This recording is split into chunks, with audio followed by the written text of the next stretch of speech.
মন দিয়ে শোনো, তাহলে বুঝতে পেরে যাবে। আমাদের মাথায় কতগুলো রয়েছে? মস্তিষ্কে আমাদের কতগুলো অন্তঃক্ষরা গ্রন্থি রয়েছে? মাথায় কতগুলো অন্তঃক্ষরা গ্রন্থি রয়েছে? 1 নম্বরে রয়েছে, দেখো, ফার্স্ট পিনিয়াল। কি বললাম? পিনিয়াল গ্রন্থি। প্রথম গ্রন্থির নাম কি? পিনিয়াল গ্রন্থি। 1 নম্বর গ্রন্থি বললাম পিনিয়াল গ্রন্থি। 2 নম্বরে হচ্ছে হাইপোথ্যালামাস। কি বললাম?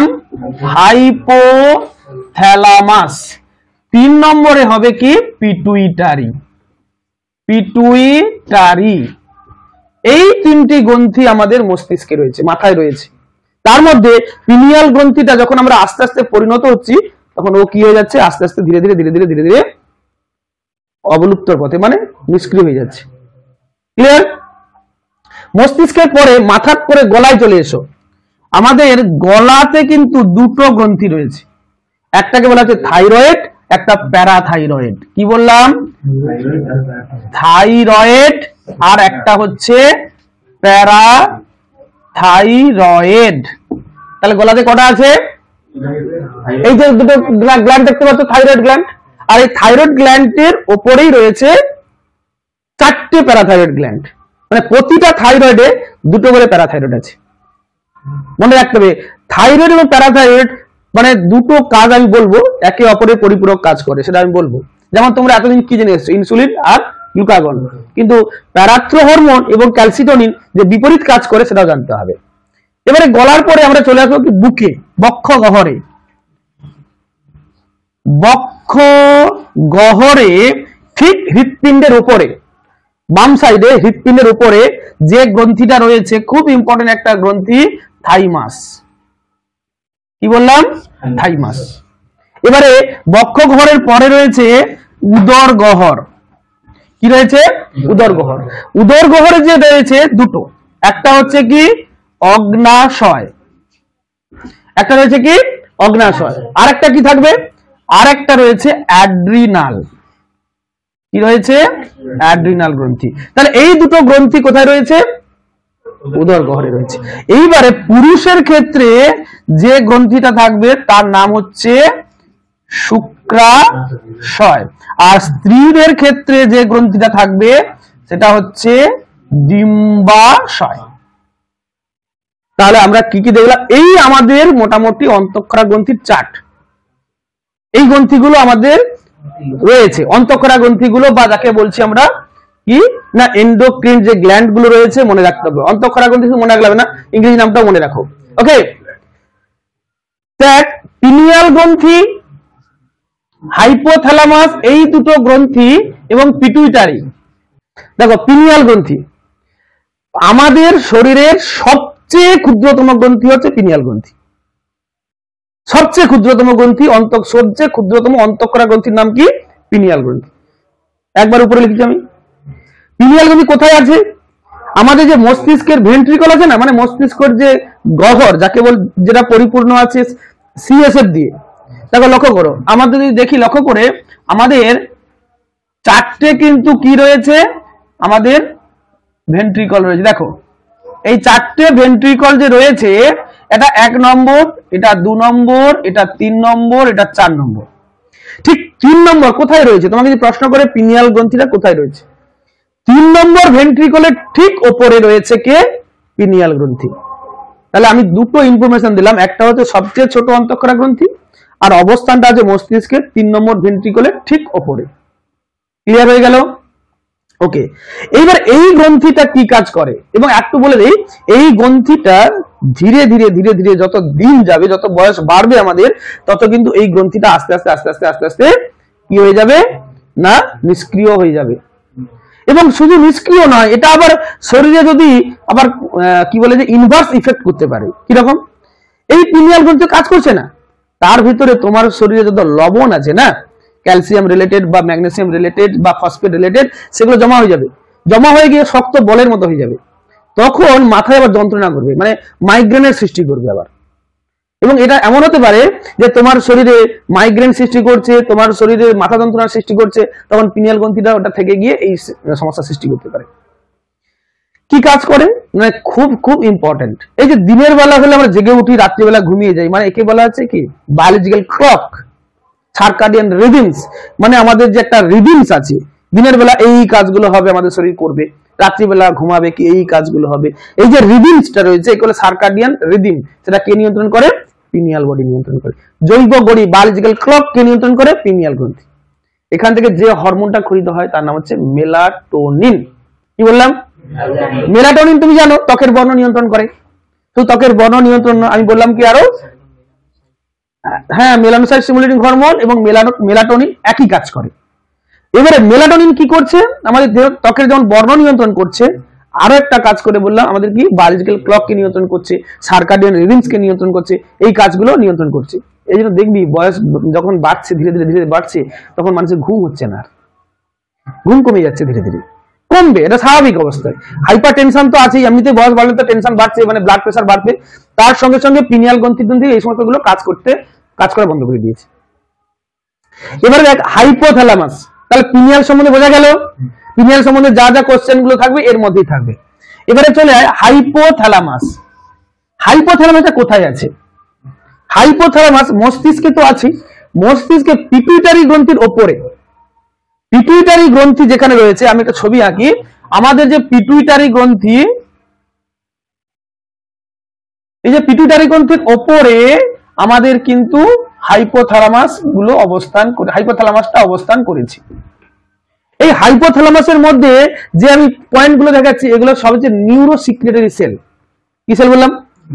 Neuro secretory cell. মানে কি এইগুলো কি ক্ষরণ করে জানো? নিউরো হরমোন ক্ষরণ করে। তাহলে তোমাকে প্রশ্ন করে নিউরো হরমোন কি না, হাইপোথ্যালামাসের নিউরো সিক্রেটরি কোষ থেকে যে হরমোন গুলো ক্ষরিত হয় তাকে আমরা কি বলছি? Neuro hormone. বা তুমি একবারে সিম্পলি লিখবে যে নিউরন থেকে যে হরমোন গুলি ক্ষরিত হয় তাকে আমরা বলছি নিউরো হরমোন। বোঝা গেল? আচ্ছা দেখো, এই হাইপোথ্যালামাস থেকে দু রকমের, টু টাইপস, একটা হচ্ছে রিলিজিং হরমোন আর একটা হচ্ছে ইনহিবিটিং হরমোন। মানে এমন কিছু হরমোন আছে যে পিটুইটারি উদ্দীপিত করবে, তাকে বলছে রিলিজিং হরমোন। আবার কিছু হরমোন আছে যে পিটুইটারিকে অবদমিত করবে, তাকে বলছে ইনহিবিটিং হরমোন। ক্লিয়ার? এটা আসার পরে আমরা যাবো হরমোনের ফিডব্যাক নিয়ন্ত্রণ, ক্লাস 10 এ পড়েছিলে তোমরা। দেখো এখানে দুটো পথ আছে, একটা পথ ডট ডট ডট, মানে এটা হচ্ছে আমি বলেছি রক্তের মাধ্যমে, লসিকার মাধ্যমে আসছে। আর একটা পথ হচ্ছে দেখো স্নায়ুর মাধ্যমে আসছে, এবং সেটা কোথায় গেছে স্যার জানাবো একটু পরে। দুটো পথ, মানে হাইপোথ্যালামাস থেকে দুটো পথে পিটুইটারিতে হরমোন আসবে। ক্লিয়ার? একটাকে বলছি রক্তবাহ আর একটাকে বলছি স্নায়ু বা নিউরনের মাধ্যমে একটা পথ তৈরি হয়েছে। ওকে, এইবারে লক্ষ্য কর, এই যে হাইপোথ্যালামাসটা আছে না, হাইপোথ্যালামাস থেকে আমি দু রকম হরমোন ক্ষরিত হয়, একটা রিলিজিং হরমোন, একটা inhibiting hormone. Clear? Releasing hormone গুলো কি উদ্দীপিত করে, ইনহিবিটিং হরমোন অবদমিত করে। একটা তুমি মনে রাখো, এই যে এটা পিটুইটারি বলছি অগ্রখণ্ড, একে বলা হচ্ছে অগ্রখণ্ড বা ইংরেজি নাম হচ্ছে অ্যাডিনো হাইপোফাইসিস। পিটুইটারির অপর নাম হচ্ছে হাইপোফাইসিস। তোমরা ক্লাস 12 এ পড়বে হাইপোফাইজেশন। আমরা মাছে যে এত মাছ খাচ্ছি, এত মাছ কি করে তৈরি হচ্ছে? এর জন্য একটা পদ্ধতি আছে যাকে প্রণোদিত প্রজনন, যাকে বলা হচ্ছে কি ইনডিউস ব্রিডিং। তার একটা অপর নাম হচ্ছে হাইপোফাইজেশন। দেখবি বড় বড় মাছ দোকানে মাছের মাথার খুলিটাকে ফাটিয়ে ওখান থেকে পিটুইটারিটাকে নিয়ে নেওয়া হয়, নিয়ে তারা একটা কাঁচের জারে করে সেটাকে সংরক্ষিত করে, অ্যালকোহল দিয়ে সংরক্ষিত করা হয়, তাকে পেস্ট করে, মানে তাকে ভালো করে কি করা হয়, থেতো করা হয়। মেশিন আছে হোমোজেনাইজার, সেখানে পেস্ট করে তার যে রসটা নিয়ে পরিণত মাছে, স্ত্রী মাছের ক্ষেত্রে দুবার পুশ করতে হবে, পুরুষ মাছের ক্ষেত্রে একবার পুশ করতে হবে। পুশ করে একটা জায়গাতে ছেড়ে দেওয়া হবে যাকে বলা হচ্ছে ব্রিডিং হাপা, ওইখানে তারা ব্রিড করবে। তাহলে পিটুইটারি নির্যাস দিয়ে তুমি কি করছো, মাছের যে ডিম উৎপাদনটাকে এবং শুক্রাণু উৎপাদনটাকে তুমি ত্বরান্বিত করে দিচ্ছ, একেই বলা হচ্ছে হাইপোফাইজেশন। যাক, সেটা আমরা বলছি কি, এই যে হাইপোফাইসিস বলছি, তাহলে অগ্র পিটুইটারির অপর নাম কি বলো? Adeno hypophysis. অগ্র পিটুইটারির অপর নাম কি বললাম? আর পশ্চাৎ পিটুইটারির অপর নাম হচ্ছে নিউরো হাইপোফাইসিস। কি বলছি আমরা? নিউরো হাইপোফাইসিস বা পশ্চাৎ পিটুইটারি। ক্লিয়ার হয়েছে? দেখ, অগ্র আর নিউরোর মাঝখানে, মানে অ্যাডিনো হাইপোফাইসিস আর নিউরো হাইপোফাইসিসের মাঝখানে আরো একটা স্ট্রিপ আছে, মানে আরো একটা কি রয়েছে, গ্রন্থি রয়েছে, যার নাম হচ্ছে মধ্য পিটুইটারি। কি পিটুইটারি বলবো, বা এর নাম হচ্ছে পার্স ইন্টারমিডিয়া। Purse intermedia. এই যে গ্রন্থিটা, এটাও কিন্তু ভ্রূণ অবস্থায় সক্রিয় থাকে, যত দিন যাবে তত এটা আস্তে আস্তে নিষ্ক্রিয় হয়ে যাবে। তো এ কি হরমোন ক্ষরণ করে, এখনই বলেছিলে তোমরা, তার নাম হচ্ছে MSH, মেলানোসাইট স্টিমুলেটিং হরমোন, যে ত্বকের বর্ণকে নিয়ন্ত্রণ করে। এই জন্য পরবর্তীকালে ত্বকের বর্ণ আর চেঞ্জ করা সম্ভব নয়। কেন, ও তো নেই, নিষ্ক্রিয় হয়ে গেছে। বলে আর তুমি সেটাকে, যা ত্বকের বর্ণ একবার ঠিক হয়ে গেছে, তারপরে হচ্ছে কি আমাদের ত্বকের বর্ণ হচ্ছে কি ফটোজেনিক রিয়াকশন দেখাবে। দেখবে যে লোকটা অনেক দিন ধরে রোদ্দুরে কাজ করছে বা রোদে আছে বা গরম জায়গায় আছে, সে দেখবে অলরেডি তার মেলানোসাইট বেশি তৈরি হচ্ছে, মানে মেলানিন বেশি তৈরি হচ্ছে, এটা নিয়ম। আবার দেখা যাবে কেউ ধরো ঠান্ডা অঞ্চলে, এই যেমন ইউরোপিয়ান কান্ট্রির লোকেরা দেখবি বেশি ফর্সা, কিন্তু আফ্রিকান কান্ট্রির লোকেরা দেখবি কি বলেছে কালো। এটা সূত্র আছে, গ্লজার্সের ল বলে একটা সূত্র আছে, সেটা তোমরা 12 থেকে পড়বে। এটা বোঝা গেল কি বললাম। তাহলে এখানে বললাম অগ্র পিটুইটারি, এটাকে বলছি আমরা পশ্চাৎ পিটুইটারি, মাঝখানে আছে কি মধ্য পিটুইটারি। ক্লিয়ার। অগ্র পিটুইটারি যে হরমোন গুলো না, এই হরমোন গুলো যে কি বলে যে ক্ষরণ যে নিয়ন্ত্রিত হবে, সেখানে যে রিলিজিং হরমোন গুলো আসছে কার মাধ্যমে, রক্তের মাধ্যমে। কিন্তু যখন এই পশ্চাৎ পিটুইটারি বলছো, এখানে আসছে কার, নিউরনের মাধ্যমে। মন দিয়ে শোনো, অগ্র পিটুইটারি থেকে হরমোন উৎপন্ন হয়, ক্ষরিত হয়, কিন্তু এখান থেকে কোনো হরমোন উৎপন্ন হয় না পশ্চাৎ পিটুইটারি থেকে। কারণ এখান থেকে দুটো হরমোন ক্ষরিত, একটা হচ্ছে অক্সিটোসিন, ভেসোপ্রেসিন, এগুলো উৎপন্ন হয় হাইপোথ্যালামাসে। হাইপোথ্যালামাস উৎপন্ন হয়ে নিউরনের মাধ্যমে বাহিত হয়ে সঞ্চিত থাকে নিউরো হাইপোফাইসিস বা পশ্চাৎ পিটুইটারিতে, যখন দরকার হবে সেখানে ক্ষরিত হয়। এই জন্য তোমাকে মন দিয়ে শুনবে, ভেসোপ্রেসিন ও অক্সিটোসিনকে বলা হয় কি হরমোন, নিউরো হরমোন।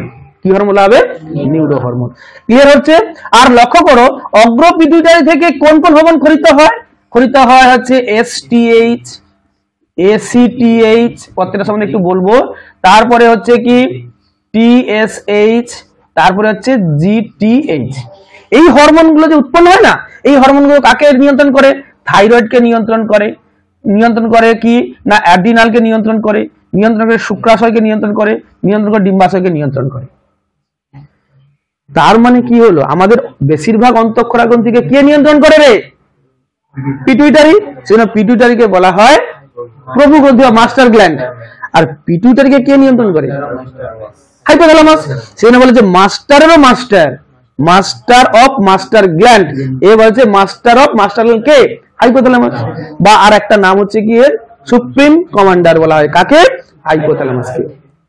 বোঝা গেল কি বললাম। তাহলে কেন বলা হচ্ছে, বোঝা গেছে। আচ্ছা, এবারে পিটুইটারি গ্রন্থিটা কোথায় আছে না, আমাদের এই যে হাড় দেখতে পাচ্ছ, এই দুপাশে দুটো হাড় আছে না, একে বলে স্ফেনয়েড অস্থি। এই স্ফেনয়েড অস্থির ভেতর দিকে একটা সেলা টার্সিকা বলে একটা প্রকোষ্ঠ আছে, ওই সেলা টার্সিকা প্রকোষ্ঠে কিন্তু পিটুইটারি গ্রন্থিটা অবস্থান করছে। বোঝা গেল। এবারে পিটুইটারি গ্রন্থি থেকে কোন কোন হরমোন ক্ষরিত, STH কি কাজ করে, আমাদের দেহের বৃদ্ধি ঘটায়, বিকাশ ঘটায়, তাই তো। STH অপর নাম কি, গ্রোথ হরমোন, GH। তো এই হরমোনটা কম ক্ষরণ হলে কি হবে, ডোয়ার্ফিজম, বামনত্ব হবে। বেশি ক্ষরণ হলো অতিকায়িত বা ক্লিয়ার। এইবার ACTH, অ্যাড্রিনাল গ্রন্থির কর্টেক্স অঞ্চলকে, দুটো অঞ্চল আছে অ্যাড্রিনাল, একটা মেডাল একটা কর্টেক্স, কর্টেক্স অঞ্চলকে উদ্দীপিত করে কে, ACTH। তাহলে এটা একটা ট্রপিক হরমোন। এইবারে লক্ষ্য করো, এই হরমোন যদি বেশি ক্ষরিত হয়, তাহলে অ্যাড্রিনাল গ্রন্থির কর্টেক্স অঞ্চল বেশি উদ্দীপিত হবে, তখন কিন্তু যে রোগটা হবে কুশিং বর্ণিত রোগ। আবার যদি কম ক্ষরিত হয়, তাহলে কিন্তু কর্টেক্স অঞ্চলটা কম সক্রিয় হবে, তাকে বলা হচ্ছে কি এডিশন বর্ণিত রোগ। TSH, থাইরয়েড স্টিমুলেটিং হরমোন, এ কি করবে, থাইরয়েড গ্রন্থিকে উদ্দীপিত করবে। বলো, থাইরয়েড গ্রন্থি উদ্দীপিত হয়, থাইরোসিন বেড়ে যাবে। থাইরোসিন বেড়ে গেলে কি রোগ হবে, কি রোগ হবে, এইখানটাতে একটু মন দিয়ে শুনবে। থাইরক্সিন বেড়ে গেলে যে গলগণ্ড হবে তার নাম হচ্ছে এক্সথালমিক গয়টার। কি বলা হবে, আর আয়োডিনের অভাবে যে গলগণ্ড হবে তাকে বলা হচ্ছে কমন গয়টার। মনে থাকবে। আচ্ছা, যদি কম ক্ষরণ হয়, যদি কম ক্ষরণ তাহলে কি হবে, শিশুদের ক্ষেত্রে ক্রেটিনিজম, মানে থাইরোসিন কম ক্ষরণ হচ্ছে, শিশুদের ক্ষেত্রে ক্রেটিনিজম, আর বড়দের ক্ষেত্রে। এইখানে একটা কথা মন দিয়ে শোনো, তোমরা TSH এর যদি বেশি ক্ষরণ হয়, তাহলে থাইরয়েড গ্রন্থি কি বেশি সক্রিয় হবে, তখন তাকে বলা হবে হাইপার থাইরয়েডিজম। কি বলা হবে? আর হাইপার থাইরয়েডিজমের ফলেই কিন্তু এক্সথালমিক গয়টার হয়। আবার যদি টিএসএইচ কম ক্ষরণ হয় তখন কি বলা হবে? তাহলে কি থাইরয়েড গ্রন্থি কম সক্রিয়, থাইরোসিন কম তৈরি হচ্ছে, তখন তাকে বলা হচ্ছে হাইপোথাইরয়েডিজম। হাইপো মানে কম, হাইপার মানে বেশি। আর হাইপো হলে ছোটদের ক্ষেত্রে কি হবে? মিক্স ক্রেটিনিজম, আর বড়দের ক্ষেত্রে মিক্স ক্রেটিনিজম। ওকে, আর জিটিএইচ এর মধ্যে কে কে আছে বলে তো ভাই? জিটিএইচ এর মধ্যে গোনাডোট্রপিক হরমোনের মধ্যে তিনটি হরমোন আছে, এফএসএইচ, এলএইচ আর এলটিএইচ। এফএসএইচ মানে ফলিকল স্টিমুলেটিং হরমোন। এই হরমোনটা পুরুষের ক্ষেত্রেও কাজ করবে আর স্ত্রীদের ক্ষেত্রেও কাজ করবে। স্ত্রীদের ক্ষেত্রে ডিম্বথলিকে পরিণত করবে, হ্যাঁ, আর পুরুষের ক্ষেত্রে শুক্রাণু উৎপাদনে সাহায্য করবে। মনে থাকবে কি বললাম? স্ত্রীদের ক্ষেত্রে কি তৈরি করে বললাম? ডিম্বথলিকে পরিণত করবে, আর পুরুষের ক্ষেত্রে কি তৈরি করবে? শুক্রাণু তৈরি করবে। ক্লিয়ার হয়েছে? এবার এলএইচ এর অপর নাম হচ্ছে আইসিএসএইচ। ভালো করে মন দিয়ে শোনো। এলএইচটা হচ্ছে মহিলাদের ক্ষেত্রে, আর আইসিএসএইচ পুরুষের ক্ষেত্রে। এলএইচ কি করবে? দেখো ভালো করে মন দিয়ে শোনো। এফএসএইচ কি করেছিল? ডিম্বথলিকে পরিণত করেছিল, তাকে ফাটিয়ে ডিম্বাণুটাকে বের করবে কে? এলএইচ। বোঝা গেল?